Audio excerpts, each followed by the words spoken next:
Hey there, I'm Eric Tennant, and today I am going to be converting my refrigerator into a battery-powered refrigerator. The reason I want to do this is I'm with a power company called APS. They're a publicly traded company and they're very, very greedy. I have a 16 kilowatt solar panel system on the top of my house, and I produce enough electricity to power this house, my neighbor's house, another neighbor's house, and probably even another one. And last year, my power company had the nerve to actually charge me for selling them power. So once I discovered that I was paying 12 months of basically producing electricity for them, that's a bunch of crap. That's where I decided to go into the battery system. It is the age of batteries because, well, energy companies are so damn greedy. So I won't be buying any power from them is my ultimate goal. I'll only be selling energy to them. So to build this battery-powered refrigerator system, it takes about 6 parts to be able to do this. First, of course, you need the battery, and this is a battery by Humsienk, and it is a 12 volt, 314 amp hour battery with 4,1900 watt hours in it. And I did test it.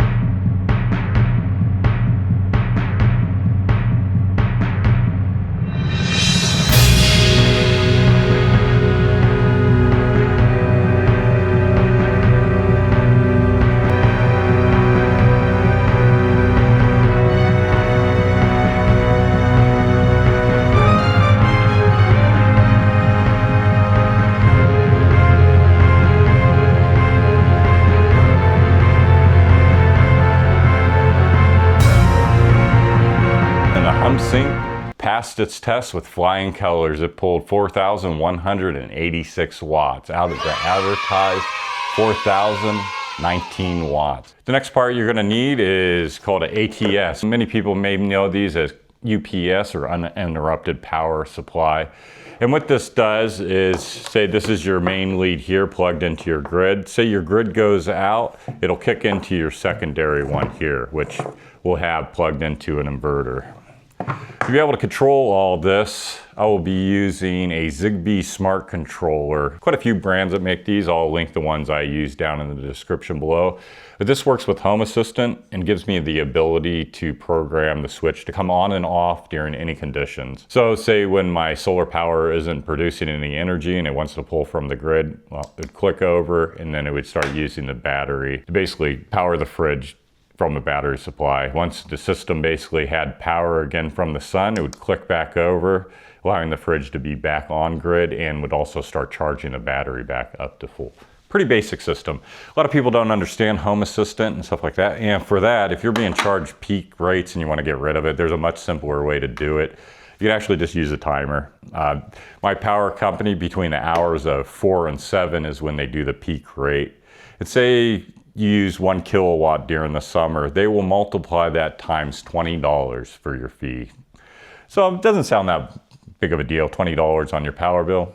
But say if you run like your air conditioner, which is 5,000 watts, and say you run your hot water heater, which is another 5,000 watts, and say you have your oven on, which is roughly another 5,000 watts, that'd be 15 kilowatts at that point, which would run you just for that 1 hour of having all those devices on an extra $300 onto your power bill, which just blows my mind. These guys are so damn greedy. The next part you're gonna need is a battery charger. This one is by Humsienk. It is a 14.6 hour, 20 amp hour charger, and it has an efficiency of 81%, so you are looking at a 19% loss on this charger. Last but not least is the inverter. I don't remember what company this is by. I bought it off Amazon. I'll put the link down below. I still need to test its efficiency and everything on it as well, but I do know one thing about it I do like. The first one I tried out, every 10 minutes with having no load on it, the thing was kicking the fan on, which I didn't find that acceptable. If you were in like an RV or a camper van, that thing waking you up every 10 minutes just because it's got a program to run the fan, that's not appropriate. This one doesn't have that problem. It only kicks in when it has a heavy load more appropriately. This is the 150 amp breaker. This will go in between the inverter and the battery just to protect everything from, say, if something shorts out in the fridge or the inverter. For the refrigerator, I will be using this 28-year-old Maytag. I'm not in any way promoting Maytag. I talk a little bad about it. The drain side on the freezer, when it goes through the defrost mode, it doesn't have a big enough plug in it, and I broke the ice out of it multiple times. But anyways, it leaks out the door onto the floor. So yeah, no way a promotion of them. The compressor they have in this thing, which isn't directly made by Maytag, it's made by another company, is very impressive. I thought it was going out at one point. I could feel everything getting hot right here, like it wasn't cooling down properly. So I went in the back, found out the compressor fan was out, replaced it, and it's still tanking on. I would get a new refrigerator, but quite honestly, the efficiency and technology of these things hasn't changed in this whole time period. Basically, the only thing they've done to them is, well, jack the price way up, and they added a tablet onto there. I have a computer, I have tablets. I don't need a tablet on my fridge. I'm good.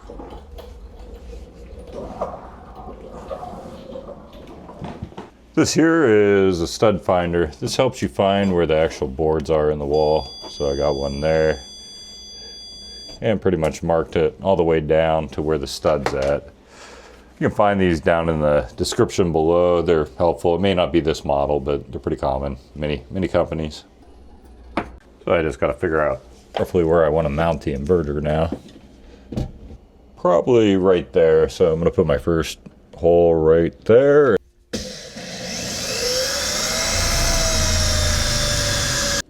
And then for the battery, I'm going to be putting it inside the cabinet here. I didn't want to put the inverter and the charger and everything else in here because of any kind of heat buildup. I'm going to be good inside of a cabinet area. There's nowhere really for it to vent out. So behind the refrigerator is just fine. It's just going to have that much of a stick out, and I'll be able to mount everything on the exterior, tucked away, out of sight. All right, got the inverter spot figured out. Got the battery figured out. Now I just got to find a good spot for the automatic transfer switch.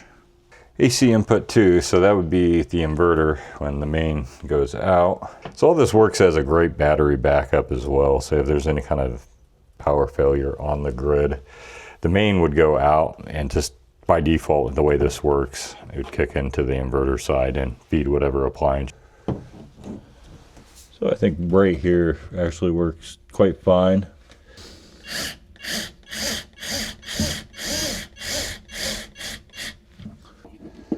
Okay, so for the 150 amp breaker, what I'm going to do is install it probably end line on the negative line. Doesn't matter if it's negative or positive. It's a surge. It's going to go through the whole system. So yeah, pretty much need to cut my wire there and splice it and screw it into the system. I don't actually have any wire cutters that are proper for this size wire, so I'm going to use bolt cutters. Pretty simple. Once you have the wire stripped back, get all the strands in there, and then yeah, it's got an Allen wrench. You tighten it down onto it. Happy with the way that turned out. Looks real good. So pretty much made me a starter hole here, so from the inside of the cabinet, so I knew where I was drilling. I need to make a pretty good sized hole for these wires to go through, possibly 2. I only have a 3/4 bit. Happy the way that turned out. Now, hopefully there's just enough length for me to reach the battery would be the next concern. Got perfect amount of length, and these are the wires that came pre-lugged and everything with that inverter. Oop, almost forgot to put on the safety cap here. That's important. And another one there. Okay, other than hooking the battery up to the system, and it would go at this moment, but definitely want a charger in it. This is a charger here, and I want to basically hook it up into the positive and negative terminals on that. But first, one of the things I do need to do, because I don't want this just sitting directly on the floor. This is a kitchen floor. It does get water, as I mentioned before. This fridge leaks at times. That would be a total safety hazard. So what I want to do is I want to bring the charger up and possibly mount it in a different location. Forgot other thing in my design here. Yeah, I'm going to have to totally do the LEDs because, well, I need to plug in for the charger. It doesn't go through the same one. I mean, you can buy a Y splicer. That's the way I've done it in my setup in my office. However, for this one, The inverter will be running pretty much 24/7. So what I'm going to do is I'm going to move this plug over to here and then clean up the wire again. Okay, that works. This sucks I lost some of my light while I'm working, but whatever. You can do this with one smart controller. You just need a Y connector coming off of it. Or I can do it with two and I can have individual control over either or. To add one of these devices is pretty simple once you have Home Assistant already installed on your house, which you're gonna have to refer to somebody else. That's a whole other system there, but it's a very cool thing. I think it'll work with all your silly, stupid Alexas and all those systems as well. It's called Zigbee technology. It's pretty nice. It ends up making a mesh network in your house of connectivity. So you go into your device and settings on Home Assistant, you would go ahead and hit add integration, and you can see the Zigbee device there. We're going to put add Zigbee device. Now it's looking for this device that's blinking there, and boom, it found it, starting the interview process. That's about as how hard they are to add to the system. Let's go ahead and give this name, refrigerator. There we go. Yeah, now just need to design some kind of mount for this to be able to put it up on the wall so it'll be safer, and then I can hook everything up.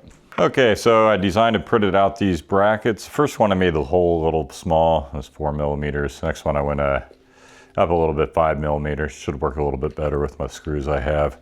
But yeah, it just basically goes over like that. Boop, you should be able to mount it up against the sheetrock and then wire everything up here. Nice, that's a good bracket. Yeah, it's not moving around at all. I like that. Good design. Both prototypes. I like the one with the bigger holes a little bit better because, yeah, I was afraid I was going to crack that one.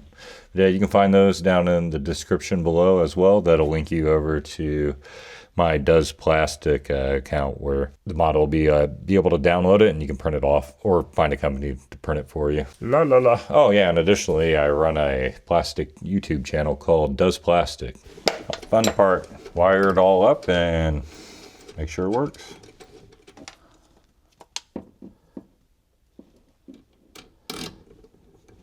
And then before hooking up the positive and negative cables to the battery, to prevent sparks, I recommend going into the app and turning off the discharge function. Now you'll get maybe like a itty bitty little spark.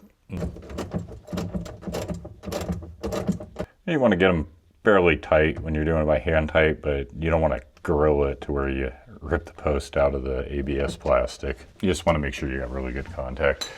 Alternatively, yeah, you could use your torque wrench. Always like to remember these little plastic caps here. Okay, I already turned the battery on in the app, so pretty much I just need to go to my breaker here and turn it on. Nice. All right, just notice I got the power cables backwards here. This one's labeled utility, this one's labeled for the inverter, so I just need to swap those over now.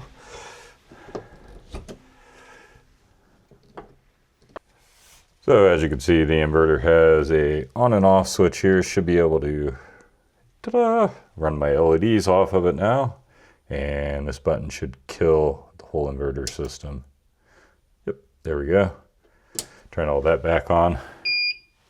So right now the inverter's not pulling any kind of load whatsoever. Now with the smart controller, I can do it manually by a button over here on the side. For example, right here, looks like enough sun's up. Should be able to turn on the charger. And now as you can see, the light turned red, so now it's charging the battery.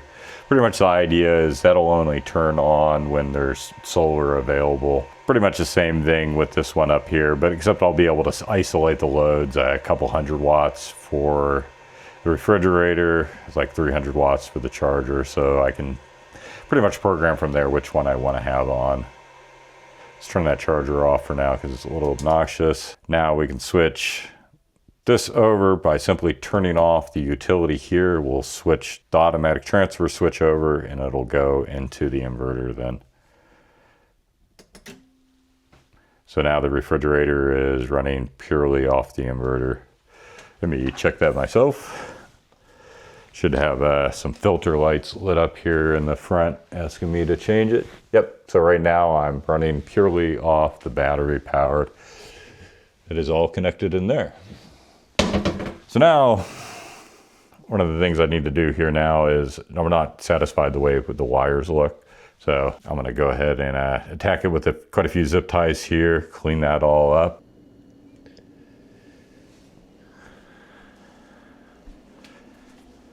Nice. I'm very happy on how this system turned out. I'm gonna be able to push the refrigerator all the way up back against here. Nobody's gonna be the wiser that the refrigerator has a smart battery backup system built into it. This thing has multiple reasons to exist now. There could be war, failure of the government to keep the power grid up to date enough for all these EVs they want to run. Or just simply, yeah, the initial reason I was thinking to basically not be screwed by buying energy from them in the middle of the night. I gotta clean up this mess here. Definitely gotta push this refrigerator back. Okay.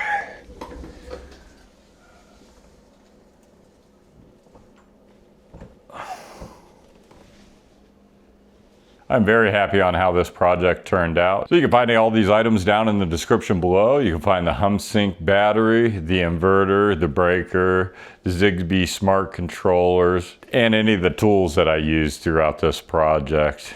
My name's Eric Tennant. Until next time, you'll see me. Computer, shutdown simulation.